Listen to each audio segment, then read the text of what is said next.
So every year at IQMR I come to teach process tracing and typological theorizing, and I do that together often with David Waldner and Tasha Fairfield, and sometimes Jack Levy has come to talk about counterfactual analysis too. So there's a whole menu of case selection criteria or rationales or approaches. I love teaching Bayesian reasoning for qualitative research. So that's what my module is. This is my third year and I love it. I'm Tasha Fairfield and I am a professor at the London School of Economics, and I've been there for 7 years now.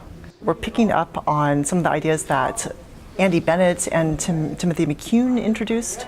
So we're drawing on insights from Bayesianism in the natural sciences to try and help improve the way that we use evidence to assess alternative hypotheses in a qualitative social science setting.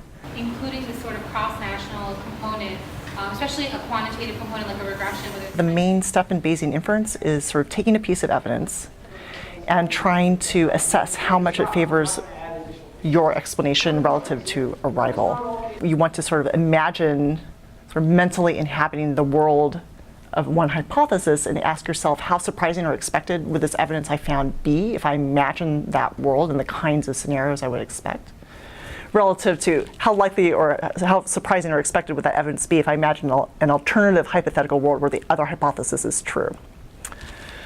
So that's where the inferential weight comes from in this framework. So I have exercises where I work with case studies and I extract sort of concrete pieces of evidence from case narratives, and I select a couple hypotheses, usually the author's hypotheses and a major rival that they assess.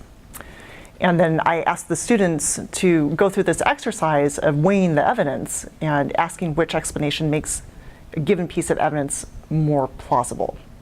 One of the challenges in teaching qualitative methods is that typically we haven't had like problem sets like statistical courses do. So we do some of that, and that gets students thinking actively. And then I also try to have students volunteer to present their own research as examples of typological theories, and then they get feedback.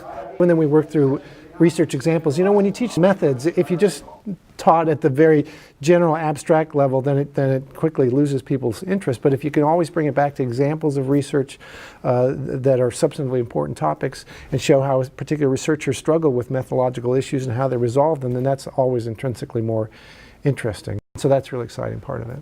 But the process tracing module is sort of one of the key bread and butter things that I teach here at the Institute, and it's often gets a terrific group of great students.